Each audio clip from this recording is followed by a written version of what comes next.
And now some words from our sponsor. Flap, pustule, jowls, nugget, gurgle, smear, curd, bulbous, tender, dongle, pork, moist.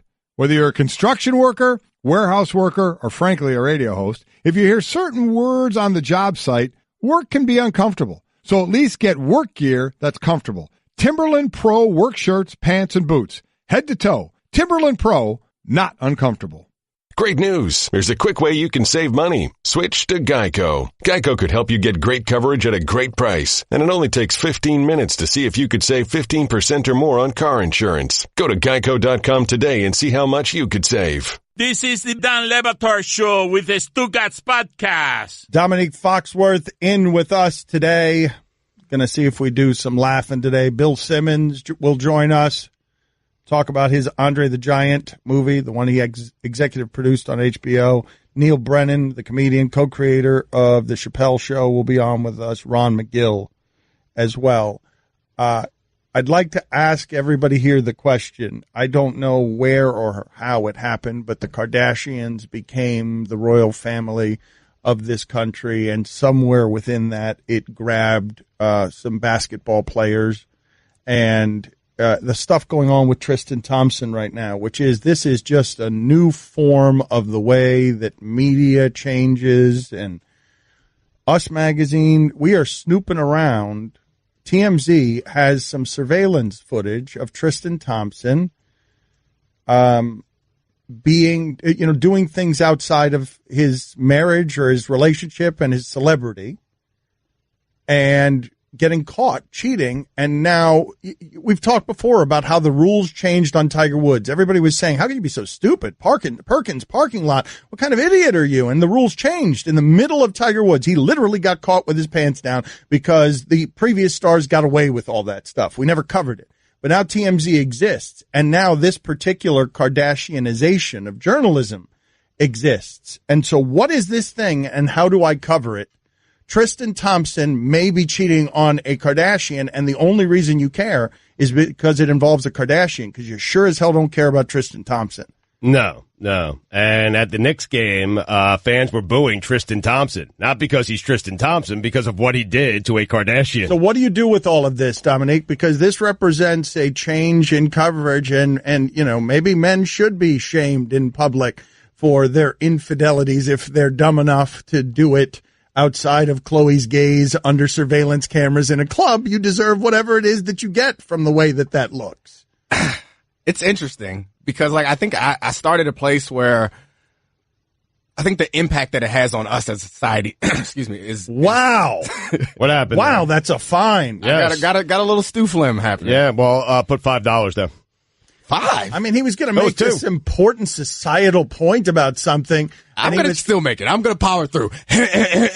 So, I think 5-10 years ago, I wouldn't care about this stuff. So that's what's interesting to me, is that it's having an impact on us, and I see it in myself. Because there was a point where, even 2 or 3 years ago, where, I didn't care about what athletes were doing or what celebrities were doing. I didn't check TMZ. I wasn't into the gossip. But when I saw on Twitter this Tristan Thompson thing, I went to the TMZ article and read it, and I felt guilty, and I was like, what happened to me? Well, hold on a second. Let me examine this for a second, because journalism has changed a lot in the time that I've been advocating for it. And, Kevin Hart got involved in one of these situations recently down here in Miami. Miami, probably the most likely place for some of this to happen. Guillermo, put it on the poll.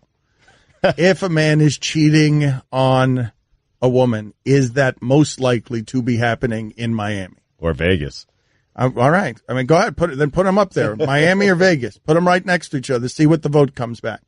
But I want to understand the way all of this has changed, because there is absolutely value in the way that TMZ is doing this. That surveillance video has value for all parties involved.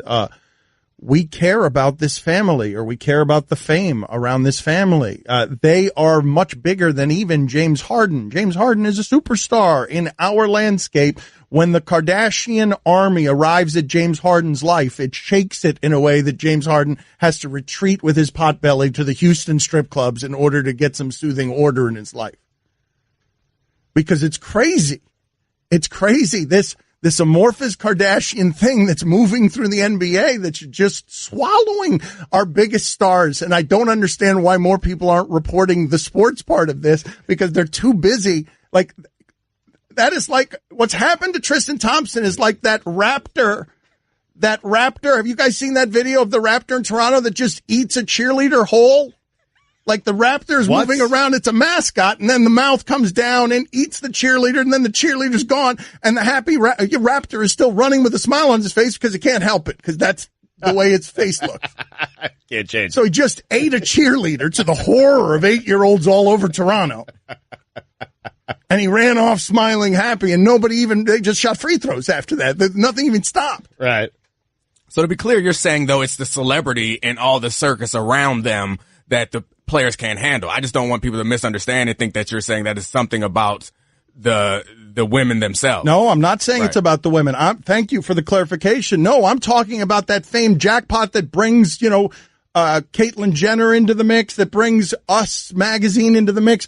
I picked up, look, man, I have rarely felt older than picking up People magazines recently. I saw like 6 of them on a table, all 6 of them with a bunch of celebrities on the cover, and I did not recognize a single one of them, because not a one, because I don't care about this particular world. But if you do care about this world, that's what's keeping those magazines still selling at a time that nobody can sell magazines.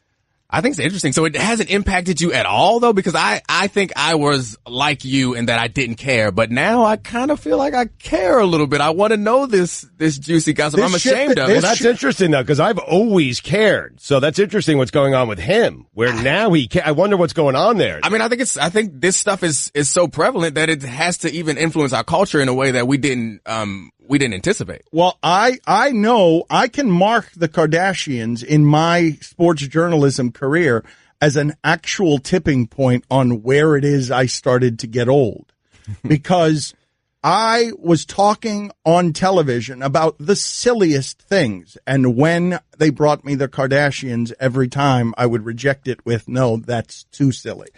Every time. That's too silly. I don't want to I'll do silly television. We'll make a clown out of me and my dad, and Jim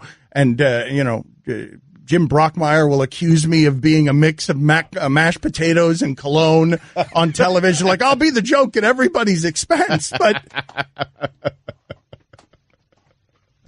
not with the Kardashians. And that's when I started to get old. But I ask you guys again, because it seems to be something that this country, young people make everything popular, everything. And the Kardashians might be the old guard now, but they came up and came to power with the young people. And so the young people are in charge now, and it'll swallow Tristan Thompson in a nightclub. And I'm asking you, the audience and the people in this room, fair? We good with it? Like, everyone good with it? Because celebrity is celebrity, and if you want celebrity, this is the bed you've made. And if you get trapped in ensnared in a cheating scandal, you made all of this reality television. I'm totally good with it.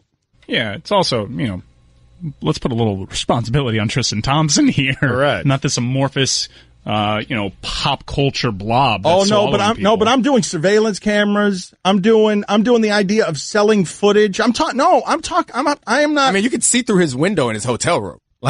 And Tristan Thompson can take responsibility. I agree with that. I'm fine with that, but I just don't care particularly about, the fidelity of Tristan Thompson's relationship with Khloe. I care more about the impact that it's having on me and impact that it's having on our society at large. But if you want to do the show where we say, hey, Tristan, control your lower half, then that's fine. No, but see, that's not the show I want to do. I'm not interested in the morality of infidelity or whether or not Tristan Thompson should be faithful to a relationship where he's not married. I'm interested in the journalism of this. I'm interested in 2018, where are we societally where this is what we're doing? This is the thing that people want to talk about. And so should the media then be talking about it? Should we be taking it and is First Take talking about this? Should we be taking The stuff that's in the sewer, the stuff that's never been journalism, the stuff that's never been allowed to be sports content, which is how Tiger Woods got caught with his pants down. Should we be taking all that stuff, mixing it up, and throwing it on our programs now? Because I don't even know if there are rules at ESPN. Am I allowed to talk about this Tristan Thompson stuff the same way? Am I allowed to talk about when someone's accusing Lane Kiffin on Twitter of X? You know what I mean? Yeah, I mean, it's on, it's in the New York Post today. It's on Fox News. I mean, people are discussing it. I know, but that's not something we used to do. New York Post and Fox News, that's the barometer these days? I'm just saying, though, you're saying it's not something we used to do. I think it's something we always used to do. We just have more ways of catching people now.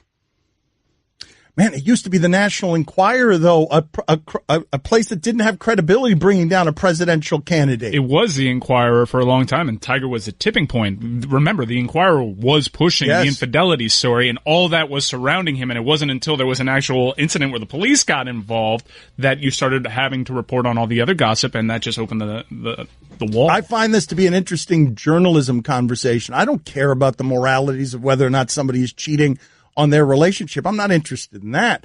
I'm interested in, if we're going to do this, that would open up one hell of a content box for us. Hey, just go catch athletes. We'll put it on television. Just go catch them. Go catch famous people. Like, go catch them in their hotel room. Go see what you can do with Aaron Andrews. Like, go ahead. See if you can avoid the labyrinth of legal stuff that's here. Like, does it alarm anybody? Because there used to be rules on this stuff, and TMZ is winning on this stuff. And if you're good with it, you're good with it. But I keep asking the question for that reason. Does it matter if you're good with it or not? Like, there's some things that are part of, and just us being old. Like, I didn't necessarily think of myself as old before I walked into this room, but I find myself on the old journalism side where this stuff, I want to be offended by this stuff.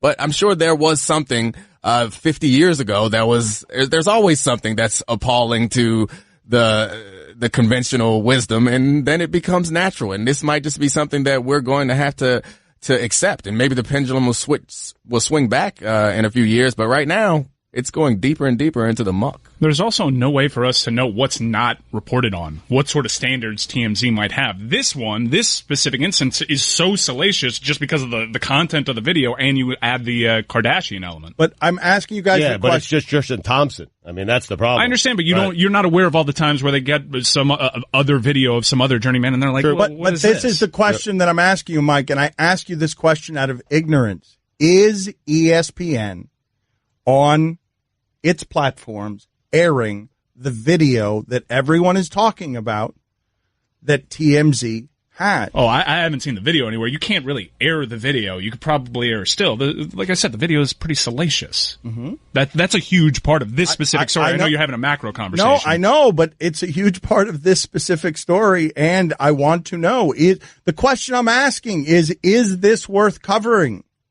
I'm asking you the question. You guys keep telling me, yep, I'm interested. I'm saying 7 years ago, I was not interested in this Kardashian family. It all depends. Is it a Wednesday?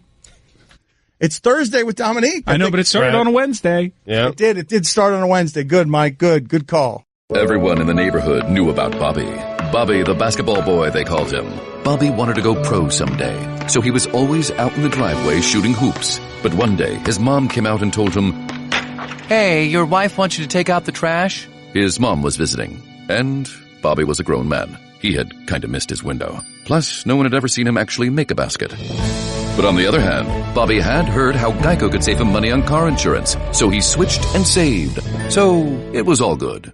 Don Le Batard. It is an honor to be here. Seeing Poppy in person, you're like a Cuban Yoda. You're wonderful. Really? And, yes. And also, you have a normal-shaped head, which is nice to see, because it begs the question, though, what the heck happened to you, Dan Le Batard? Thank you, Jim. Stugotz. America, his head starts off okay at the top, and then by the time it hits his ears, it expands out for some reason. Yes, that's the calories, usually, yeah. That's you have the world's only apple-bottom skull. As the kids say, it's THICC thick, my friend, so good on you. This is the Don Le Batard Show with the Stugotz on ESPN Radio. I will leave this boring journalism conversation in a second. Promise? I will, yes, I will, and we will get back to the normal hijinks and Domonique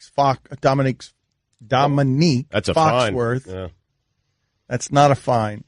Of the undefeated, formerly of the NFL.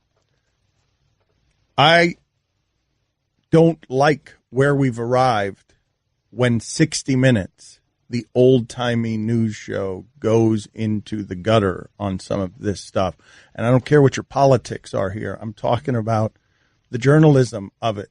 We are doing it more and more. This dance of that was 60 Minutes, man. That is our news program for all time, going right into the gutter to do something that you're just sort of like, what is this? What is this? 60 Minutes? Is this what now? Maybe that's an evolution that has to happen in journalism. Maybe I'm behind the times. I'm not good with it. I keep asking you guys if you are. You know what 60 Minutes is telling you, though? People are interested in the gutter. Correct. Because if they're going to the gutter, that means people are interested in it, Dan. Correct. But is that news then? Is that how we're defining news now? News in 2018 is just what people want, period. I can't believe you're this upset about the Antetokounmpo piece that they ran on 60 Minutes a few weeks ago. He didn't live in the gutter. It was Greece. Beautiful, actually. Jeez, damn. Beaches.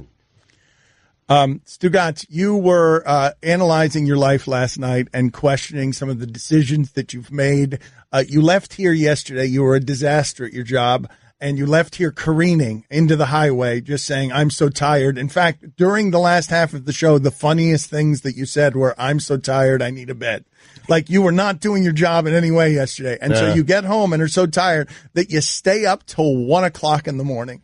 You stay up until 1 o'clock in the morning. Why, Stugotz? Tell the people so that they can see your dirty shame. 60 Minutes should come do something about this because it's dirtier than anything that's been reported in the news in years. Stugotz last night watching basketball. It was past 1 o'clock in the morning. So we had, I have my big fantasy league, my basketball league, and it came down to the final night. Now we added a new wrinkle this year where second place gets a pretty good chunk of change. Okay. And I had no chance of getting first place. I had no chance. I was out of it, but I was tied with another guy for second place. Now, second place gets money. Third place does not. Okay, gets nothing. Gets a free ride. That's what happens for third place. I needed 10:30 games. He gets so involved. I don't understand why Stugotz gets so self-involved at the height of his setup story, man. At the height of his narcissism, that he thinks his fantasy league stories are bigger and better, that everyone cares about him when no one cares about him. I like to rummage. Here is your question, Dano. I'll finish the story in a minute, guys. So we go to the magic crate of content when someone's long-winded and cruddy. Just getting to the good stuff. Would you rather win an Olympic medal, an Academy Award, or the Nobel Peace Prize? Wow. What is the Nobel Peace Prize?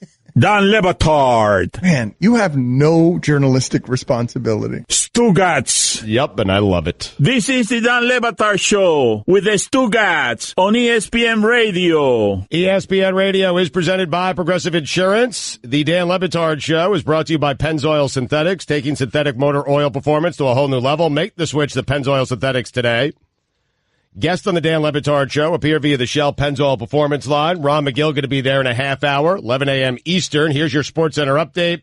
The Knicks have fired both Jeff Hornacek and Kurt Rambis. The Magic have dismissed their head coach, Frank Vogel. The T-Wolves clinched the West 8 seed, beating the Nuggets last night. And finally, in a recent interview with Sirius XM's Hip Hop Nation, Cardi B revealed she's sparing no expense to make sure her Coachella performance lives up to the hype. After admitting she wasn't aware that the major festival is such a big deal, Cardi revealed she was receiving $70,000 per weekend for her pair of performances. The relatively low sum is largely the result of being booked for the event 6 months ago before reaching her current level of fame. As it stands, Cardi will lose around $160,000 playing Coachella because of the decision to invest $300,000 of her own money into the stage set. It's worth noting that Cardi B's Sunday set at Coachella is scheduled to last only 35 minutes. Oh, no. Oh. Ooh. For all the latest headlines and information, tune in the SportsCenter on ESPN Radio all throughout the day. Boom. Cliched how people go broke. Good way to go Cardi broke. So... I want to continue this journalism conversation on the micro instead of the macro. Let's make it about sports journalism. Let's make it about how sports journalism has changed and specifically how ESPN has changed, okay? Because everything I'm told is that ESPN is less like than it used to be because of politics, because there are so many opinions on sports television. And it used to be that ESPN at one time was primarily, highlights, Dan Patrick with a smirk and Roy Firestone with a serious sports interview. And that's what ESPN was and what ESPN was expected to be during a quainter time. But what happened at ESPN is, in the name of diversity, a whole lot of opinionated minorities were given what First Take is capitalized on, which is, look, if you talk about sports in a way that has opinions in it, it will be rewarded with ratings. So, much like the Kardashians, you get into this situation where I ask you, ESPN, journalism company, in bed with its corporate partner of basketball, when Stephen A. Smith does this, is this journalism?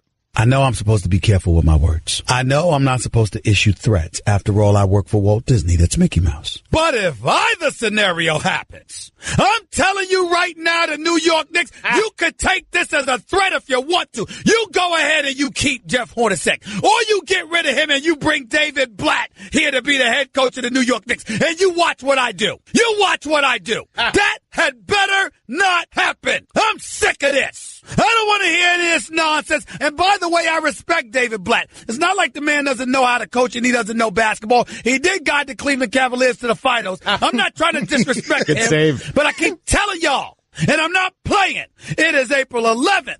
The New York Knicks' last game is tonight. By tomorrow, Jeff Hornacek should be gone. Period. Now, is that journalism? Because it sounds like that might be something that we could prosecute. That's the greatest of all time. That's what that is. Well, I mean, you might try to prosecute it, but I often said. And they listen to him. No, you blew the joke. You blew the joke, Domonique. I didn't blow the joke. I was adding a little pause there so I could nail the dismount, and then somebody comes bumbling in there, elbowing around. No, not you. That was me. Saying the Knicks listened to Stephen A. Smith. They got rid of Jeff Hornacek. Hold on. I want to ask the question again. Guillermo also put it on the poll. Is this journalism? One more time. Just want to ask it again. Is this journalism? I know I'm supposed to be careful with my words. I know I'm not supposed to issue threats. After all, I work for Walt Disney. That's Mickey Mouse. But if either scenario happens, I'm telling you right now, the New York Knicks, you could take this as a threat if you want to. You go ahead and you keep Jeff Hornacek, or you get rid of him and you bring David Blatt here to be the head coach of the New York Knicks, and you watch what I do. You watch what I do. That had better not happen. I'm sick of this. I don't want to hear this nonsense. And by the way, I respect David Blatt. It's not like the man doesn't know how to coach and he doesn't know basketball. He did guide the Cleveland Cavaliers arguing with himself finals. here. Here's the obligatory perspective as offered by the ESPN liability journalism claim. It is April 11th. Waivers. The New York Knicks' last game is tonight. By tomorrow, Jeff Hornacek should be gone. Period. And then they fired him? Yep. And Rambus. Was that the right punctuation at the end? Because he said period, and it felt a lot more like an exclamation point. It really did. Put that on the poll as well. Was that the proper punctuation? Yes or no? It's a harder word to say. I think it's just, you say period, end of discussion. That's the way you usually do it. Period. Yeah, thank you. Period. Also, what do you think he would do? Well, that's the question I have. Talk louder. That's the thing. I want to follow this to its logical conclusion. Let's just say that the Knicks hadn't bowed behind his public, in front of his public pressure. Let's just say that they had not fired Hornacek and Stephen A. Smith had actually had to come behind that bluster with something. What would it have been? Just that, but slightly angrier, more longer. You don't want to see what it would have been. Right.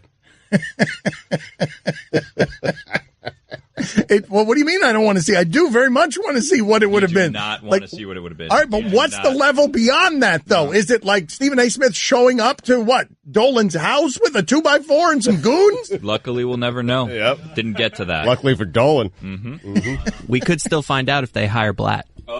Exactly. But he kind of respects But he Blatt. likes him. I feel, It's he weird. likes Yeah, Blatt. it's weird. He might any kind of coach. It sounds like he can talk himself into Blatt. It sounds like he did talk himself into Blatt. But what does he want, though? Like He wants Mark Jackson. That's what he wants. Oh, that's what he. Okay, I didn't know. All right. Okay, I don't know that that's so. I heard his rant. I was listening to it on the way home. He said on the front end he would like Mark Jackson to be the Knicks head coach. Okay, so I ask you again, is this in 2018 journalism? Stephen A. Smith threatening the Knicks if they don't hire former ESPN personality Mark Jackson. Period. And current ESPN personality Soon Mark to be Jackson. former. Almost a fun. Soon to be former because he's going to be the head coach of the Knicks. Where are we? Okay, but where are we in the employment status of Mark Jackson? Period. Okay, very good. This show ain't free. Time for some ads. Mike, would you be kind enough, just real quick, to wish Guillermo again a happy birthday from Stephen A. Smith? Guillermo, how old did you turn yesterday? What was that unhappy birthday for you? 31. Congratulations on your 31st birthday. Stephen A. Smith sends his most loving regards. Happy birthday to him. I don't care. Good luck. I think we should do a daily birthday like PTI does. With that, we should have a segment, just a 15-second segment every day. Happy whatever birthday to somebody. It's Neal Hassan's birthday. There you go. All right. Happy birthday to him. I don't care. Good luck. Just because you want to play that, so every day, wish someone a happy birthday? Yes, let's wish someone every way. It's good. It's 10 seconds of good radio content. I think my favorite part of that is that he starts with a little rev up flourish. Is happy birthday. That is what I enjoy most. Happy birthday to him. I don't care. Yeah, really insincere. Good luck. If you did not know that the happy birthday was not insincere from the way that it was sung, then he came in on the back end and he double dismounted. Happy birthday to him. I don't care. Good luck. Good luck, though. Yeah, conflicting No, the messages. good luck is also insincere. The good luck, I don't believe the way it was delivered. No, he can. No, it sounded sincere. If it's man. in quote marks, it would be good luck and it would feel like good luck. But the way that was said was like more like Marco from Treboika and Take It. Good luck. Tell me I'm wrong. You are. Good luck. No, that's threatening. I mean, it's the same format of the take that he just delivered, where it's come in hot and then soften it a little bit. I like David Blatt. He's a real good coach. Period. Now, here's what you don't understand. That good luck, no one has ever, Guillermo put this on the poll. Have you ever been threatened with good luck as vigorously as this? Good luck. No, you're right, because you're right. Because good luck, usually you're about to do something that's important, something you might accomplish something, and there's someone nice who cares a lot. Hey, good luck. And you're right. It's usually not met usually not met with fear. The tone. Good luck. Yeah, it's not. It's met with promise and hope. I got to be honest with you. It's so threatening that I want to abolish freedom of speech. Good luck. I prefer to succumb to the fear. Good luck. Don Batard. Let me be very, very clear. When it comes to commentary, talking about the game of basketball, I'm just talking about on television, the combination of content and personality and presentation. I'm not going to lie to y'all. I think I'm the best in America.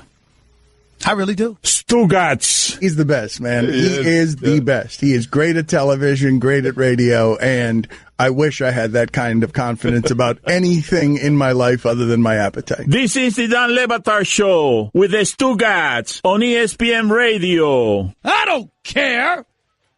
Good luck. Yeah. I don't care. I don't care. I don't care. I don't care. I don't care. Good luck. Period. Period. Period. Whoa! Man. That was there is something. I am breathless. Hold on, before you get to that real quick. Guests on the Dan Le Batard Show appear via the Shell Pennzoil Performance Run. Get in touch with the show through the 1-800-Flowers Twitter feed at Le Batard Show, at Stugotz790, at Foxworth24. Surprise a friend or loved one today with a bouquet from 1-800-Flowers.com. When you order a dozen multicolored roses for just $29.99, you'll get another dozen absolutely free. Go to 1-800-Flowers.com/ESPN. Man, DJ Mike. All right, Ryan. hold on. Better show. Hey, the content box respect needs the box to be respected. Yes. Shut up. Better show. AKA Death Metal. Better show guest, Ron Magill or Tim Kirchin. Oh, wow, man. Ooh. Oh, man. I don't want to insult one of those guys. I am. I'm scared right now because Ron Magill's next, isn't he? Isn't Ron Magill next? Yeah. Woo! And Tim Kirchin. Yeah. This is tough. Kirchin's tomorrow. Today, Magill. Tomorrow, Kirchin. That's how I'm going to go. I mean, the two of them are the most beloved we've got, right? It's those two. Like, in terms of consensus love.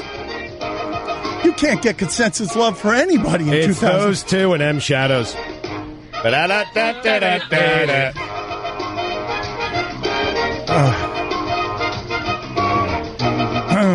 So what's the answer, guys? Ron Magill or Tim Kirchin? You have to pick one. That's what the Magic Crate of Content is demanding it. I'm gonna, you know what? I'm gonna answer this question. It's Ron Magill for me. Ron Magill. I love Tim. No more diluters though. Tim knows where I stand. Ron Magill's our best guess. Kirkchin. Richard Lewis. Magill. Ron Magill's really good, but I gotta go with Kirch. John Lovitz. I go Magill. And now some words from our sponsor. Flap, pustule, jowls, nugget, gurgle, smear, curd, bulbous, tender, dongle, pork, moist. Whether you're a construction worker, warehouse worker, or frankly a radio host, if you hear certain words on the job site, work can be uncomfortable. So at least get work gear that's comfortable. Timberland Pro work shirts, pants, and boots. Head to toe. Timberland Pro, not uncomfortable. Great news. There's a quick way you can save money. Switch to Geico. Geico could help you get great coverage at a great price. And it only takes 15 minutes to see if you could save 15% or more on car insurance. Go to geico.com today and see how much you could save. Don Le Batard. Stugotz lies so much, and he doesn't take inventory of his lies, that even when he's telling the truth, we don't believe him on anything. What's wrong, Stugotz? What are you objecting to? I mean, listen, I've done this to myself, so I'm frustrated at myself. I'm not going to lash out elsewhere because I understand why everyone would think that I was the one who did this. But I am sitting here telling you guys that I did not do it. Stugotz. You absolutely took a bite out of a piece of pizza and put it back with the rest of the pizza. It was me. This is the Don Le Batard Show with the Stugotz on ESPN Radio. Ron Magill is from Zoo, Miami. He is a lovable creature. He really cares about the animals. Look him up on Google if you want to help with his foundation. He does a lot of really good things for the animals, and as Stugotz said, he is the most popular guest in show history. So if you'd like to talk to Ron Magill, if you have animal questions for him, 786-456-4837, 786-456-4837. I saw a video the other day, Ron, of a guy in a barn, and he just sort of clapped his hands, and about 200 ducks, it looked like, although it may have been chickens, gathered in formation, and they looked like a marching army headed to destroy someone. I'm sure they'd just been taught to feed like that. What's the most unusual situation where you've seen of animals being trained? Well, there's this hippo that was raised in Africa, and hippos are literally the most dangerous animal in Africa. More people are killed and injured by hippos than any other animal in Africa. This family raised this hippo to full size to where they let it walk into their house. It walks into the kitchen. It walks by the dining room table. They feed it heads of lettuce, and the thing is just walking through a house like a bull in a china shop, but it's not breaking anything. It's like a gentle, huge dog. It's the most amazing thing I've ever seen. I'm sure if you Google it, you can find it, this tame hippo walking through a house.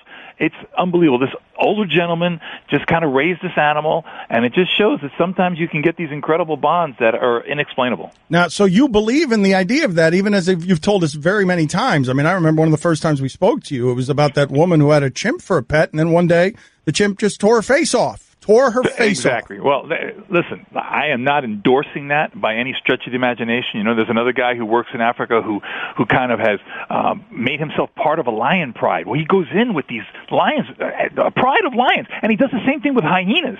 Now, if you talk to him, he will tell you, this is probably going to cause my death one day. But until then, he does this amazing, he has this amazing rapport with these animals that is, you know, to me, it's such an exception as opposed to the rule. What scares me, Dan, is that people look at this stuff and they go, you see, I can do that. I can love my animal. It's going to love me the same way. And that's ludicrous. It's just a time bomb waiting to go off. Can we do this in the future? Yes. If this lion tamer guy speaks English, can we get you on with him and have you guys discuss it? Because I think you'd ask him better questions. He's from South Africa. And I'm sure if you Google him, I forget what his name is. I think it's Kenneth I forget what his name is, but it's some of the most amazing video you'll ever see of this guy where lions come and they jump, and he gets in the pride, and he gets on his back, and these huge male lions are all over him, and they're rolling around with him, and they're licking him, and it's just incredible stuff. It's crazy. Don't get me wrong, it's crazy, but there's something there that he's been able to assimilate himself into this pride. And he's done the same thing with hyenas, which are another animal, you know, they have the strongest bite of carnivores. They're the only animal that can break into elephant bones to eat the marrow. That's how massive the jaw strength of a hyena is. And yet this guy's in there playing with them like the chihuahua. Let's set that up, Allison. Let's set that up. Let's try and get Ron Magill on the phone with this gentleman so we can ask him questions. And you don't have to think Ron will ask better questions than you and I will. But Ron, I've walked through that zoo with you. I've walked through Miami Zoo with you, and you have bonds with a lot of the animals. It's amazing, like real bonds. But do you have one like that, Ron, that even you think is weird? You've told us about the bonds you've developed at the zoo, because you've also been bitten by a gator. There have been some times where you've been, if not reckless, you've been dumb. Right, exactly. I've been, young and stupid, and, that testosterone makes you think you're immortal and you do stupid things, and I've got more stitches on my body than I can count because it was always my fault. Now, having said that, I remember there was one time we had a tigress. The first tigress born here at the zoo back in the early 80s. Her name was Natasha. And I remember I felt I had a bond with her. She would always chuff when she saw me. It's kind of a greeting in tiger. And when she had her cubs, Dan, one of the most moving moments I've ever had in my life, as I went back into her den area, and, tigers are incredibly defensive when they have cubs. They get crazy. You can't even get near them. And she saw me, and she chuffed. And I sat down at the outer end of the den area. She went back into the den, which is dark and enclosed in the back, and she brought the new cub in her mouth, walked it over to me, and dropped it right in front of me for me to see it. And I'm telling you right now, I get misty-eyed thinking about it because it was like she was sharing something so special with me. Now, would I ever go in with that tiger? There were times when I thought, I'm sure I could go in there where she would never hurt me, but that would be the dumbest thing I could ever do. But yet she brought that cub to me and laid it down right in front of me so I could see it. Those types of moments are priceless. Again, though, you cannot be lured into thinking, oh, she's your friend. You can go in there and play with her. She's your pet. No. There's that old saying, you can take an animal out of the wild. You can never take the wild out of the animal. And when you get sucked into that type of belief, that's when you get in trouble. Would you guys agree back there that in 2018, the thing roaming the earth most like a 2018 Tarzan is Ron Magill? That if you had he's a giant man, he's got a mustache, he's wiry, and the animals do things like that around him. Yeah, but he's not wild enough. Manny the Sharkman Puig is like a real wild boy. Right, yeah. I would say pre-marriage, like Ron told me stories about when he got married. His wife said, "You're not doing any of this stuff ever again." Like, period, end of discussion. We're done, right? This is neutered Tarzan? Yeah. Okay, this is a neutered Tarzan situation. There you go. That's a good way to put it. All right, very good. Tom, you're on with neutered Tarzan on ESPN Radio. Go ahead, Tom. Oh, shoot. I gave the name Bob. Mr. Magill.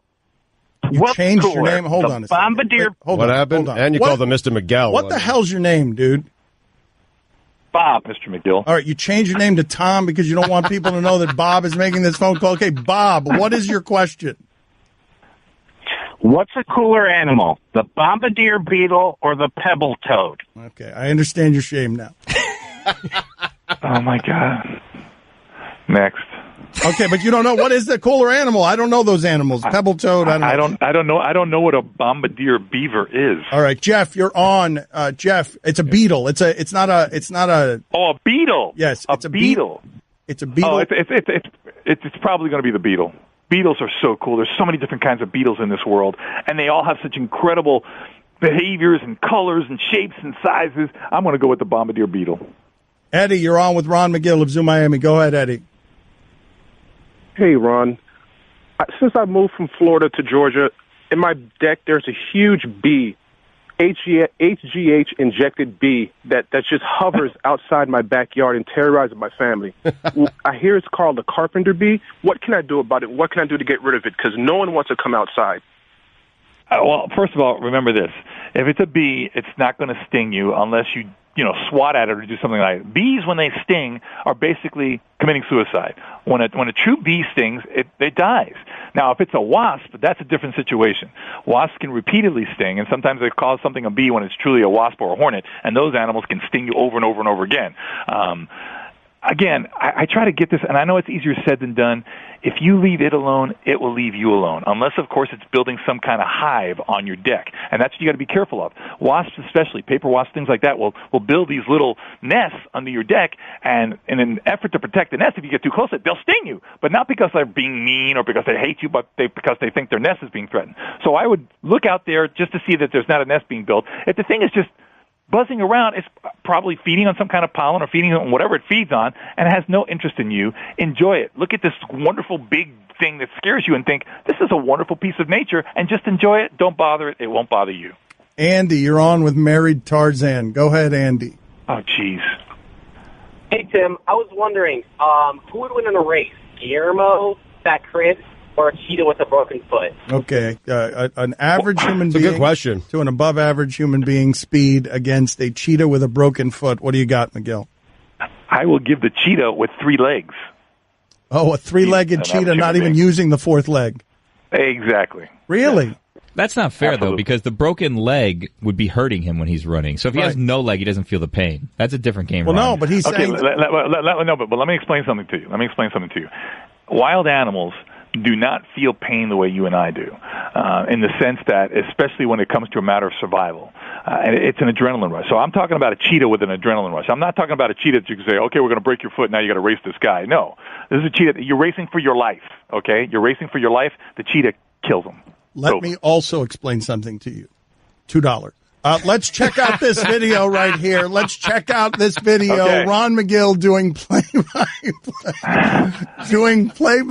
Ron Magill of a video that he's got on his computer. Go ahead, Ron. Right. Okay, so we're looking at this thing, and there's a wasp sitting on a leaf. I don't know. It seems like... Oh, jeez! Oh, my God! This flower looked like an orchid. Oh, it's an orchid mantis. This orchid mantis grabbed this thing. Holy jeez! Oh! Look. Oh, the greatest camouflage mantis. on the face of the planet. Oh, look at this it's an eater. The orchid mantis. Oh, it eats. It looks like a beautiful orchid. It's fantastic. Look at that. It's fantastic, guys. It's the greatest camouflage. Praying mantises have the greatest camouflage of any animal on Earth. Google them and you look. Some look like leaves. Some look like orchids. This looks like an orchid. Just fantastic. That nature right is amazing. What a great video. Thank you, Ron. Great. We will talk to you next week, Thank sir. you. Take care, guys. Aquí lo que importa es el catch. I mean, he's right. He's right. He didn't tell him no lie. Not Magill, Poppy. Next. You're holding up the line, ma'am. What did you say? You're next in line for the water slide, ma'am. Feet forward and enjoy the ride. Okay, dearie. This does look fun. Whee-oh! You melted me. I've melted. The Wicked Witch of the West on a water slide? Surprising. What's not surprising? How much you could save by switching to Geico. See what you've done. Oh! Geico. 15 minutes could save you 15% or more. Don Batard. I'm looking up okapis, learning about them. I stumble upon another animal that is also amazing called a tufted deer. It's a deer with fangs, Dan. A fanged deer. Stugotz. Are you a carnivore? What are you doing, tufted deer? Look it up. Okapis, tufted deer. Learn it, love it, live it. You welcome. This is the Don Batard Show with the Stugotz on ESPN Radio. What is the life lifeblood of sports radio. If you could only pick one sentence in the history of all of sports radio, what is the lifeblood? Because I believe the lifeblood is what just happened with Stugotz and his computer, where I would argue, I'm going to nominate and go all in with this is the lifeblood of sports radio. Complaining about guys' contract. Yeah, well. Like, can anyone top my hand? He was complaining about Jarvis Landry's contract. I mean, 5 years, $75 million, 47 guaranteed for a guy who has 102 catches for 320 yards. Can he win the big one is a good one. Can he win the big one? Or, I mean, I built an open for a staple of what sports radio was. Wow. Awesome. You did? Yep. Since the dawn of time, men have been searching for the answer to life's most important question. Today, we finally settled the debate and crowned the human race's supreme demigod. Also, we have nothing else to talk about. It is Marino Montana. Who's better, Marino Montana? Is that the better lifeblood than is Jarvis Landry overpaid? Honestly. What does anyone have any nominees for lifeblood? I love this music. Thank you. It's making my chest, my nipples sore. Yes. I think the lifeblood of sports radio is just general insecurity and disdain for your own existence. Wow, that's much stronger than I would have gone. Darker, self-loathing. I mean, it just feels like a lot of the stereotypical sports radio is just like self-loathing. I hate the athletes because I wanted to be the athlete, so it's all about bashing the athlete the whole time. I think Mike hit it. I think it's Marino Montana, LeBron, Jordan. That's what sports radio is all about, man. Dissecting. Yeah, or have a take, don't suck. Yep. Fire a coach. Oh, but have a take, don't suck. Wait a minute. Coach, Wait a minute. Wait a minute. Yeah. Wait a minute. Have a take, don't suck is the umbrella family of all of it. Like it's the human race of have a take, don't suck is what it is. Right. But that take is often judgmental and hates the athlete and thinks the athlete overpaid, even though none of us have been taking pay cuts at work. I don't hate the athlete. I'm just laughing at the Browns. I mean, okay, so Domonique, $75 million, $47 million guaranteed for Jarvis Landry. Tell Stugotz why he should care. He shouldn't. Your response should be, "Ooh, I see you, player. Get that money." That is the proper response to any contract that comes out. My first response, honestly, was, "What is Odell Beckham Jr. going to get?" Let's try it again. Ooh, player, I see you. Get that money. No, that's not good sports radio. No, I think it is. Well, it's not good sports radio. He's right about that. I do think it's the better moral attitude. Let me hear it again. Go ahead. Ooh, player, I see you. Get that money. Ooh, player, I see you. Get that money. No, it doesn't feel right. It's so much better with it. It doesn't work. Domonique doesn't know what he's talking about. It's what. Wait a minute. That's not why it doesn't work. No, it doesn't work because Stugotz doesn't. The ICU instead of the ICYA. They're fair. Dan, totally fair point. You also went player, I believe. Player? No, he said player. There's a vast difference. Player. A player and a player. I see you, player. Go get yours. Nice. Nailed it. We know. What? Yeah, but okay, hold on a second. First of all, we've been through this before. Yeah. There's a difference between R's and A's. Mm-hmm. When you end in any words, be very careful with the hard R. I got scared again because we were talking about Joe and Phil Necro before. Watch your mouth, Dan. I told you if you say that one more time. What are you going to do? You're going to threaten me like Stephen A. Smith? I don't want to have to tell you. I know I'm not supposed to do this because I work for the mouse, Disney. However, if you say that one more time, you or David Blatt, say Phil or Joe Necro one more time. If we talk about 80s knuckleballers, if I'm having a conversation with David Blatt about 80s knuckleballers, Phil and Joe of unspecified name. Okay. Yep. That was close. I almost jumped out my chair. I'm with you, player. Necro, please. Don Batard. Never going to stop. I am what I am, man. I'm 44 years old. I ain't changing. Stugotz. Why change now? It's worked. Here I am. Sitting next to you. Filthy rich. This is the Don Batard Show with the Stugotz on ESPN Radio. He's a co-creator for The Chappelle Show, one of the greatest things in the history of comedy, and he's got his own comedy career outside of that. As Stugotz just told you, the Here We Go tour begins on June 7th in Chicago. And if you want tickets, upcoming tour dates, He Takes Chances, NealBrennan.com is where you go. One of the creative chances you took recently, and thank you for being on with us, was this documentary series you did. Was it with Jay-Z or for Jay-Z about Will? It was against Jay-Z. No, yeah, it was. Well, first of all, Dan, how are you? Good to see. Good to talk to you, Neal. Yes, you as well. Hey, I'm good. Batard, I wanted to warn you. When was the last time you shaved your beard? Oh, your man, stubble. Long time ago. I just shave. I just sort of clean it up. I don't really shave. I did a movie a couple days ago with Tom Hardy. No big deal, but I had to shave my stubble, and I don't got much of a jaw. I'll say that. I forgot how bad it was. Okay, so what happened? You shaved and you looked in the mirror and you didn't like what was looking back at you because you're doing a movie with Tom Hardy? Oh, I remember. Now I remember why we started it all. Because it's just not. It's it's cheek and then it's kind of neck, and it's sad. So I literally was like, you need to warn Le Batard because he could fall. He could end up in a Tom Hardy movie. Who are we kidding? Okay. It's never going to happen. But Neal, I asked you about the Jay-Z documentary series. Where are you wandering off to? We'll get back to that. I'm looking in the mirror. I'm butt naked right now, looking in the mirror, and I want you to know. Wait a minute. What is this movie? All right, paint the picture Neal for us. is right. Then you let the comedian go where the comedian wants to go. All right, man. fine, but paint the picture for us. Where are you right now? What are you doing? And, of course, it begs the question, really? A Tom Hardy movie, Neal?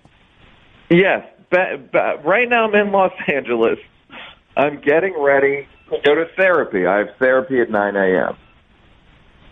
So I took a shower. I just got out of the shower. Now I'm getting dressed. We have therapy at 9 a.m. Nothing major this week, but you gotta keep the pipes clean. Now I'm going to segue to Jay-Z. Jay-Z. No, hold on, but are you naked? Are you indeed naked? Are you naked?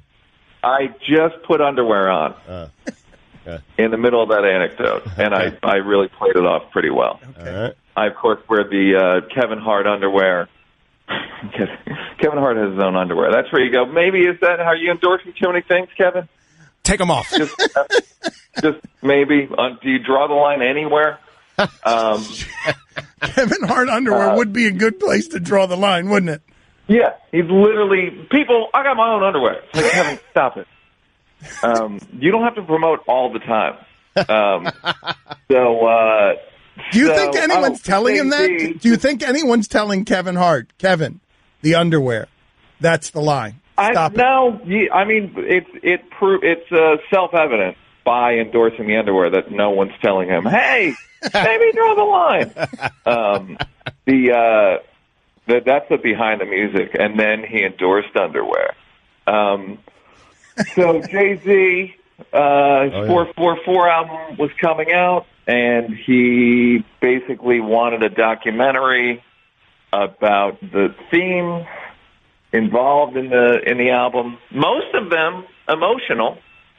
Growth, being black was one of the big issues, and who's better to make a documentary about being black than the kid. Than you. The kid. And the nude kid who's going to therapy at 9 a.m. because of all the torture that has come through his privileged life. Yes, I've been out here in this emotional world. So we had called up the kid, and I did many interviews with many black male celebrities about their emotional life. So your interview now the bad news. It's only on Tidal. Wait a minute, but you sat down with Kendrick Lamar to talk to him about his feelings about being a black man. I most certainly did, Dan. Did you? I don't remember you being there. No, but why are they Chris Rock, Will Smith, Jay-Z, why are they choosing you to tell the story? No, I still don't really know. You're the kid. And I didn't I didn't ask too many questions. That's one of those things that like, black guy should definitely be directing this. But what do you? Did know you what I mean? tell What am I gonna anybody do? at the meeting? And did anyone? Did you tell anyone? Oh, he knew. Neal. He knew who the hell I. He knew Neal. what color my skin was. I mean, I'm showing Dan a picture of you right now. I know what Neal looks like, and that's with the beard. Like, the beard makes him look less white. Like, once he, I don't even know what he looks like naked and afraid right now going to therapy. He's the whitest person in the world. Beard. I have the color me bad beard. I have the, the tough jawline. Yes, so I made an experience about I made a documentary about the emotional lives of black men, and I do. As I'm sitting here, I do remember one of the highlights was, and I feel like you're going to relate to this, Batard, is Jay-Z's playing me the record in the studio, and I kindly asked him to turn it down. Because I'm no longer a spring chicken, right. and it's like, look, I don't need to prove how loud I can listen to things. Just would you mind turning it down a little bit? Because hip-hop guys, in my experience, will play things so loud that I've gotten actually nauseous in the studio. It's so loud, and I had I think that's peak whiteness, is asking Jay-Z to turn that racket down. The Here We Go tour begins on June 7th in Chicago. For tickets and upcoming tour dates, visit neilbrennan.com. I always love talking to him about Chappelle, and I'd be curious what he makes of Chappelle's evolution. But how does a comedian navigate the landscape right now, Neal, especially a white male comedian on the Me Too stuff? I just make documentaries.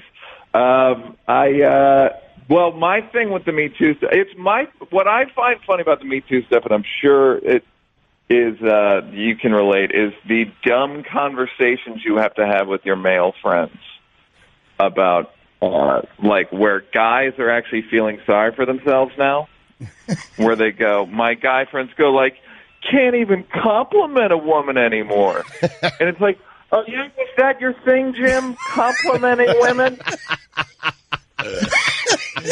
Because I don't remember any of my guy friends calling me a year ago and being like, we got to get down to the club to compliment some women. Because I'm sitting on 8 hot compliments right now, bro. Let's put some smiles on some faces tonight with no sexual expectations. Like, the amount of dumb things guys have said to me, like smart guys, too. Like, smart, and they just, like, dumb, like guys going, well, you know, they're going to have to outlaw dating people you work with, and then people are going to work less. Like, oh, yeah? Are people going to work for the action? Is that what That's why I do. Yeah. Yeah. Well, you're very handsy, and you'll see. Your day's coming. Your day in court. They call you the Cuban Cosby, last I heard. Oh, whoa! So excessive! It's also Cuban American. Funny. Oh, I'm sorry. It's the idea that guys are, it's everyone's scared now, because it used to just be guys scared on dates, or with just women, but now my male and female friends are scared. Every day, all my friends are comedians, so all my, when my female friends go on dates, they're like, is he a rapist? And my male friends are like, is she a blogger? People are scared, I tell you. They're scared. Are you? How have you navigated the Louis C.K. stuff? Well, first of all, I will say that I emailed him just to check in. I've known Louis since I was 16, so it's sad. I hope he. I think it's forgivable because his brand was he was always sort of a gross schlub. You know what I mean? So it's not so. Yeah, well, it's the criminal part or the potential criminal parts they become. No one. I don't think he broke any laws. Is the good news. It's not great. Right. But, right. It's We not great understand, news, but the good news is, okay, I guess. Did Louis respond to your email or just left? He did. He did, and I'll let you know what he said right after this. We should go to That would have break been there. fine, man. I thought we were going to go to break there. Go to break there. Don Batard. If you watched the interview last night that he did with Al Troutwig, I believe. He was a fossil, by the way. Anyway, if you... Why did you take out Al Troutwig? Troutwig, please. Oh, seriously. Well polished Al Troutwig. I got issues with Al Troutwig that go way, way back. Way back. Way back. Go on. I just don't like the guy, man. Stugotz. Put this on the poll.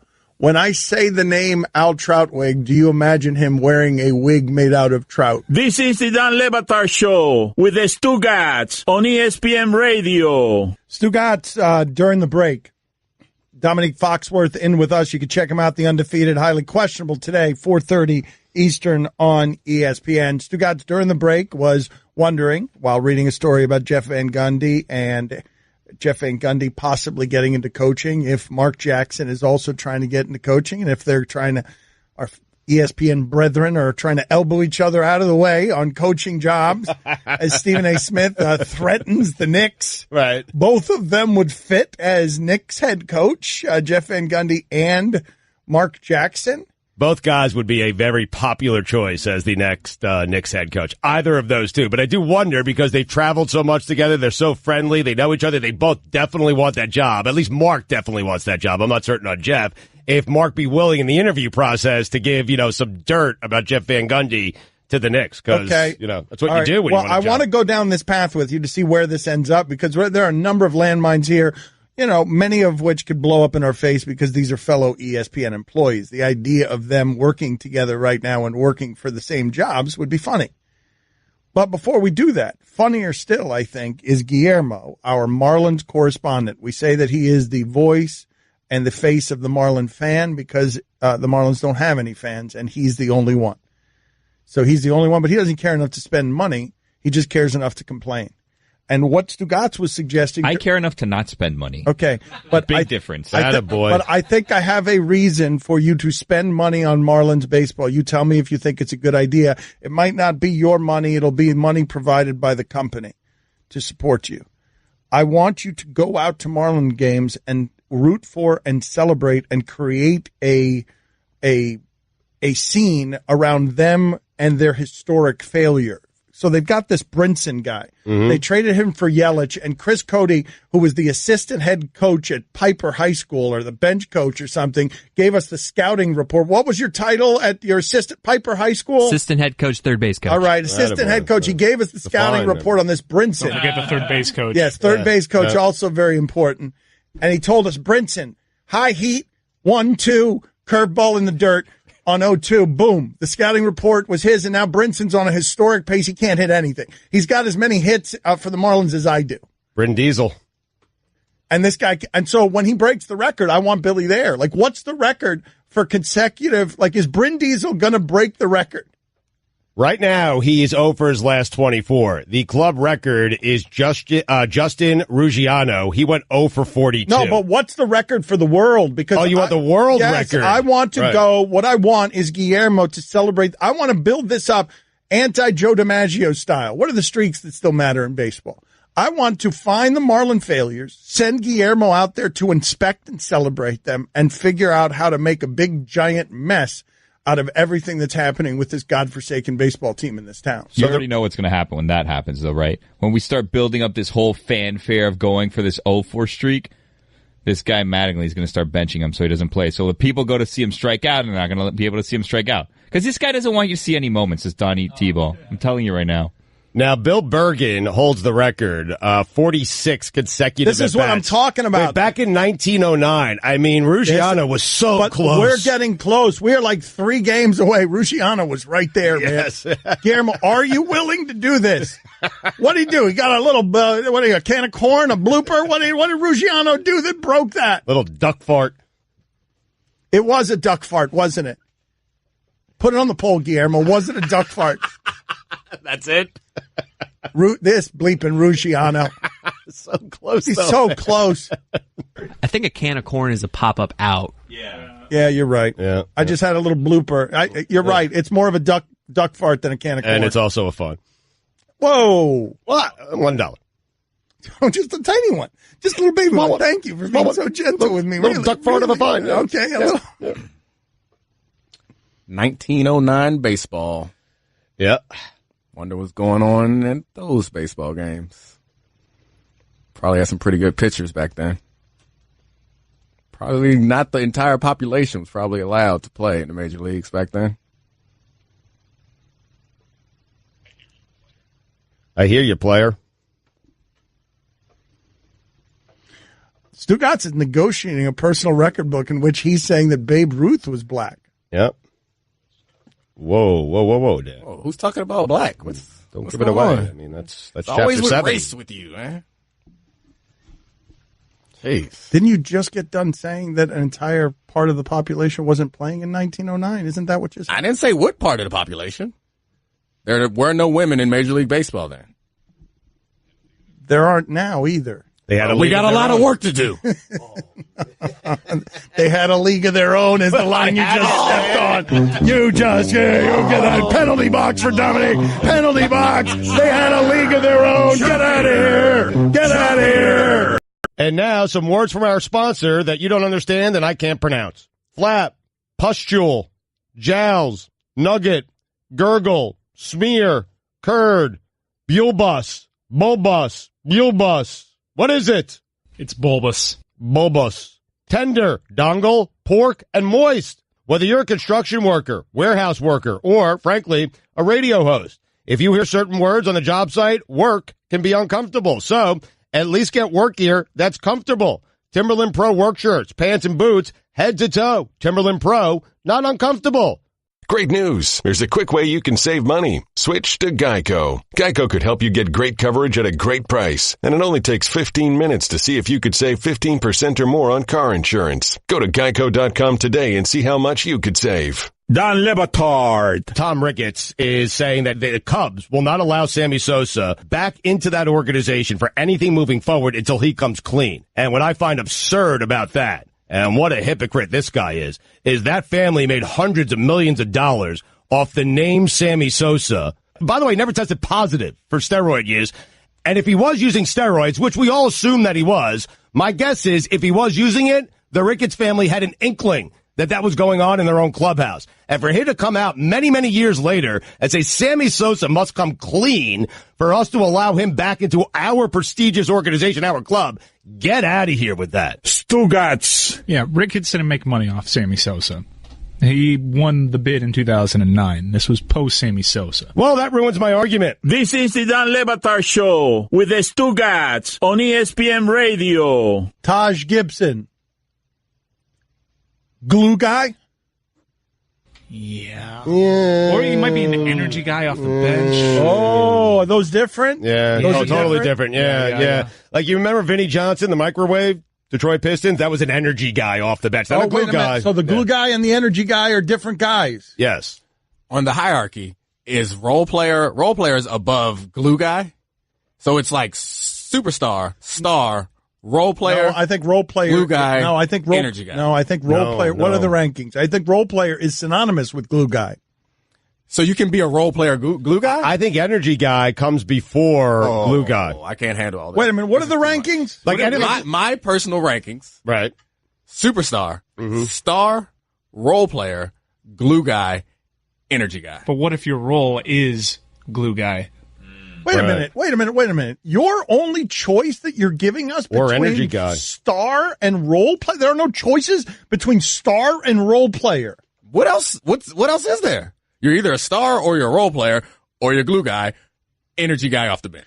There's no stop between star and role player? No. Good locker room guy? Veteran guy? I think locker room guy goes below energy guy. What the hell was Antoine Walker? Was Antoine Walker a star? Yeah, Antoine Walker was a star. He was? Well, it depends on which team. I mean... Well, yeah. But at his peak, he was a star. He wasn't a superstar. He was a star. You're trying to say Antoine Walker was a role player? No, what I'm saying is that your bogus system only allows for star and role player. He's been different guys for different teams. He's in the middle. Antoine Walker is definitely in the middle between star and role player. So what is that? What is that title? It needs a title or it doesn't exist? It does need a title. What is it? What is Nick Collison? The role player. Good locker room guy. Yeah, I think that's better. Yeah. He looks a lot like an energy guy to me. Shooter. Chris Birdman Anderson. What about him? Glue guy. Energy guy. Yeah, you're wrong about that. Yeah, energy. Yeah, spark plug. Yeah. Energy guy. Get out of here. 2 minutes. Yeah, 2 minutes. Get out of here. 2 minutes. That's not a glue guy. What the hell's the matter with you? Honestly. That's a 5-minute major. Get him out of here. He stepped on a joke, too. Unbelievable. Amazing, What the hell, man? Trevor Ariza? Ooh. Role player? Role player. No, but what? No, but not for this team. If we're doing the Antoine Walker sliding scale of only star and role player, Trevor Ariza for that team would be a star. No. Same like Draymond Green's a star. But he's the fourth guy on that team. Draymond Green's the fourth guy on his team. Yeah, but that's because they have Kevin Durant, Steph Curry, and Klay Thompson. It's a little different. But, I mean... Ariza's a role player. Role player, yeah. Look, defense, hit some threes. This is the part that's infuriating about what you guys are doing. Trevor Ariza is in the space, in the purgatory between star and role player. There is a stop there. He's at the top of role player, not quite a star. I see what you're saying. You're trying to identify what we call that stop. There's room between the bottom of star and the top of role player, and I'll throw everyone in the penalty box who disagrees with me. I will storm on the ice, Ty Domi style, just punching people. Stole player? What's the middle rung? How about a specialist? Because Greg Hodges, he was a specialist. Yeah, that's it. Specialist. Time out. What's his name? Craig Hodges. There we go. Yeah. Second time's the charm. Yeah. Haji. How about Turkaloo? Glue guy. Turkaglue.